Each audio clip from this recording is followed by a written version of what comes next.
everyone. Welcome to the press briefing. I don't have anything at the top. Deb, get us started. The UN envoy Brahimi says that there's no, date for the Syrian Geneva II conference this year.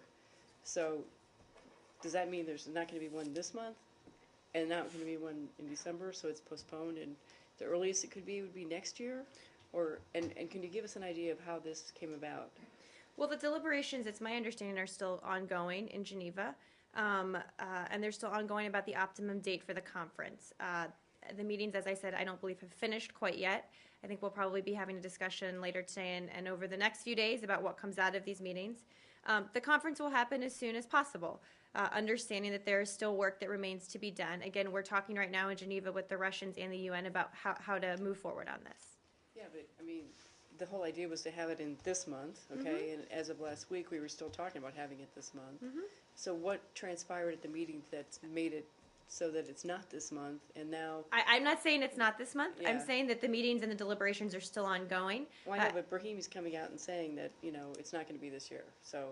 Again, at the conclusion of the round of meetings, I think we'll probably have more to discuss, but it's my understanding that the deliberations are still ongoing as we speak, and if we have something to update at the end of it, I'm sure we will. Again, we've said this needs to happen as soon as possible. The Syrian coalition is having a General Assembly meeting on the 9th, I believe, and so that obviously is a key step that needs to happen before we can get Geneva II on the schedule. Have you been in touch with the people on the ground there since they made this decision?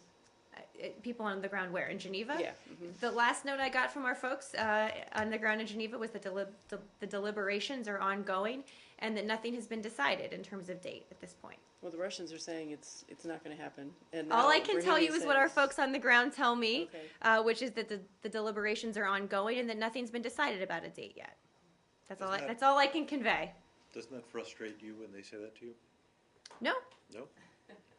I think it doesn't frustrate me because it's the truth. The discussions are still ongoing. A lot of people are out there talking about when it might happen, when it might not. All I can do is rely on our folks, and all they can do is rely on the discussions they're having, which, as I noted, are still ongoing.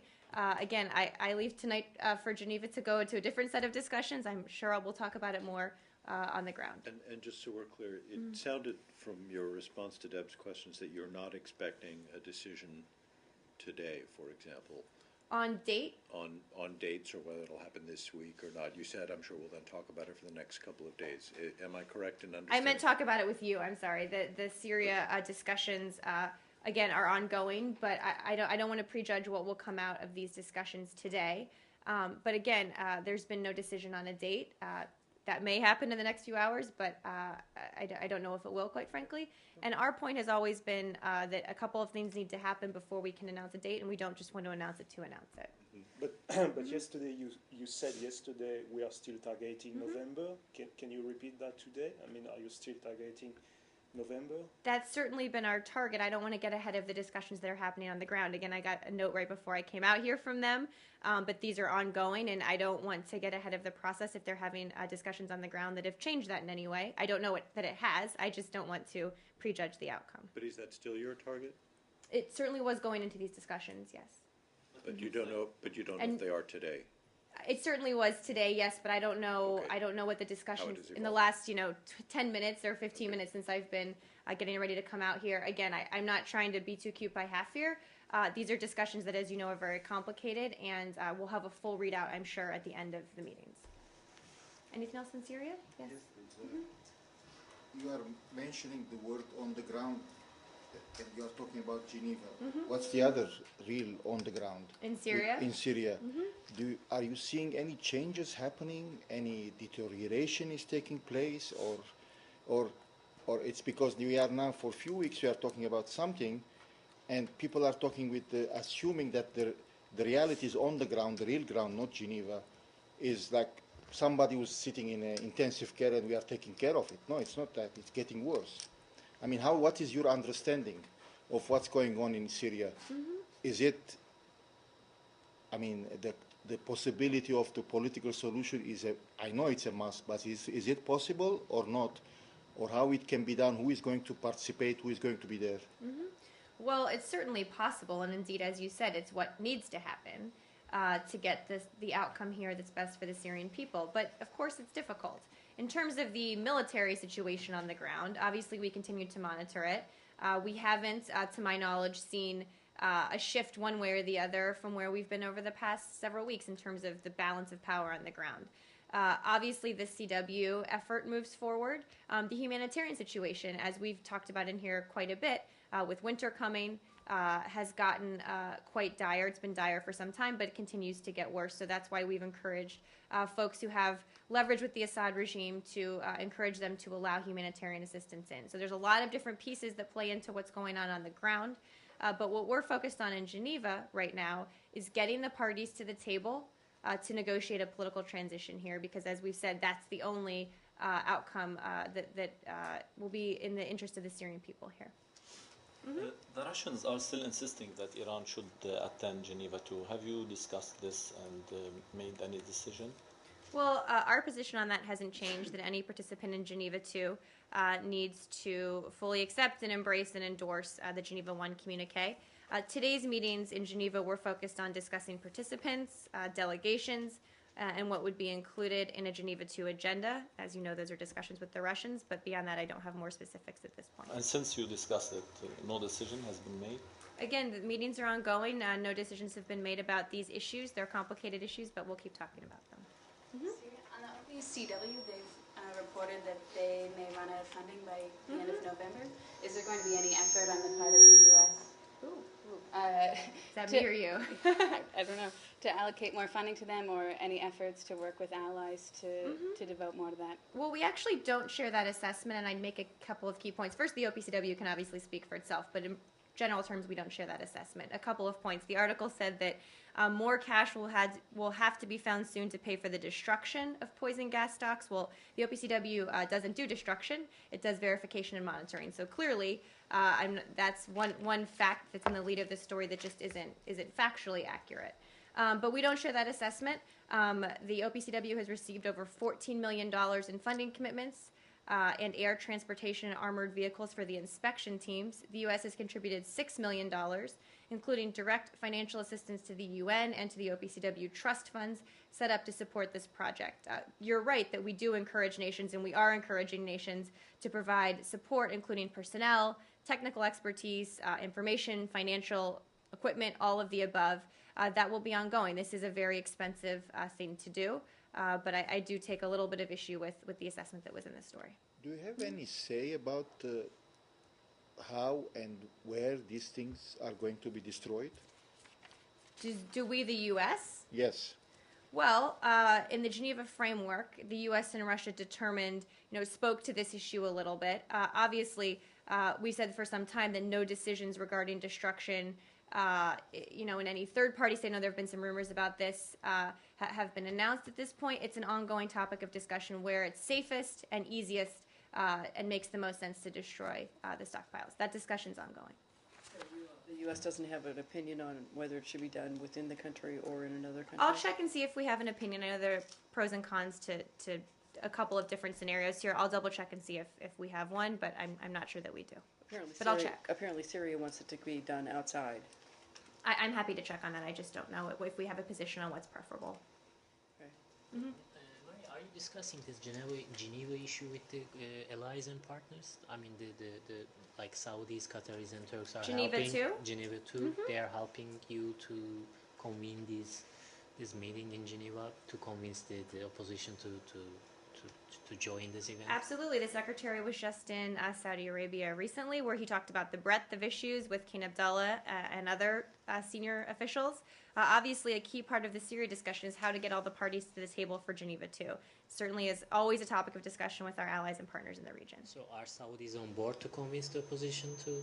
Again, to what we're doing, I mean, we certainly all share the same goal here, that we need a political transition, and that the way to do that is through Geneva 2. You saw the Arab League statement, I think, yesterday, which the Saudis, of course, signed on to, encouraging the opposition to attend Geneva 2, endorsing the concept of Geneva 2, and moving forward with that as quickly as possible. Clearly, the Saudis are a key player in the Arab League and a part of that. So, anything else on Syria? Sri Lanka. Move to another part of the world. Go ahead, yes. There are calls to boycott the Commonwealth Heads of Government meeting this month in Sri Lanka. The Canadian Prime Minister has already announced he is not attending. So, what is the U.S. view on the lack of, the credible process to investigate charges of war crimes and mass killings of civilians during the last stages of the civil war in 2009, and they continued, as we see, human rights violations, curbs on media, interference in the free judiciary? Thank you for the question. I did have an answer on this, but I think I might have taken it out of my book. I think this happened a few weeks ago, or it first hit the press, so I'm happy to take the question and get you an answer after the briefing. I know there is an answer on this, I just don't have it in front of me. Okay. Thank you for the question, though. Yes. I had a question on Benghazi, Benghazi related. Last week, there was a good deal of discussion after the report from 60 Minutes on the British security official who said he'd been to the mission. There are new reports out that, I guess based on a status report that he sent to his employer, Blue Mountain, that said indeed he was not there. He was basically at his villa and never made it to the mission. I was curious if the State Department had a comment on those discrepancies, and has the State Department seen this report from his employer and have a understanding of his whereabouts that evening? So a couple of points to that, and obviously there's an ongoing investigation by the FBI, so I can't talk too much about this, but on September 14th, 2012, the State Department was in receipt of an incident report from the Blue Mountain Group detailing the account of their project manager in Benghazi that night. The incident report was shared with Congress months ago, along with more than 25,000 pages of relevant documents. That report appears to be the same one that has been reported on in recent days. My understanding is that the Blue Mountain project manager was interviewed by the FBI as part of their investigation to the attack. I'd refer you to them for further questions on those interviews. But on his, so basically your understanding of his whereabouts, whether he was at his villa or... I don't That's a have a question. comment on his whereabouts. I can tell you that we did receive an incident report. It appears to be the same document that's been reported on in the press recently, the document that was shared with Congress, but no further comments on that. I had a quick question on Turkey. About according to the Turkish press reports, there was a meeting, the summit of FATF, the Financial Action Task Force, in Paris recently, last month, and during that meeting, Turkish government asked to be delisted from the high risk countries categories in the regulatory listing of this organization. I don't know what is the details, but of this list. But according to the Turkish press reports, U.S. government objected this demand, and you wanted to stay for Turkey in this category. Is that true? And I share your concern that I don't know the details about it, so I'm happy to take the question. I just don't know if that's true. I don't know anything about that one, so I'll take it and see what I can get. Yes. On China, the suicide attack on Tiananmen Square. Any updates on this? Have you been in touch with the Chinese authorities?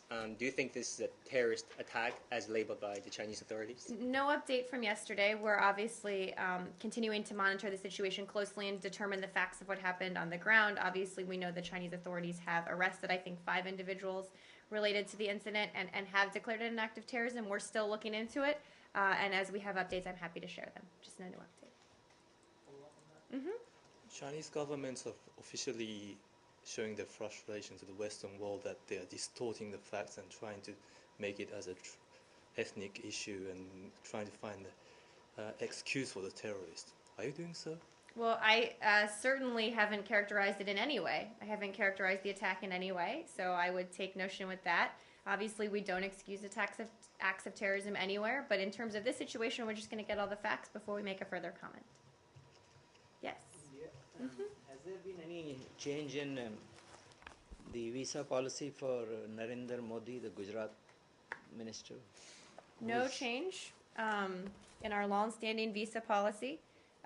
He's welcome to apply for a visa and await a review like any other applicant. So you mean to say he has not applied for a visa? Not to my knowledge. Again, visa applications are, I believe, confidential, or at least the details of them. I can check on that, but not to my knowledge. Anything else? This is going to be the world's shortest briefing after the first one I ever did. Okay, guys. Well, thank you very much. Look at that. We can all go get lunch.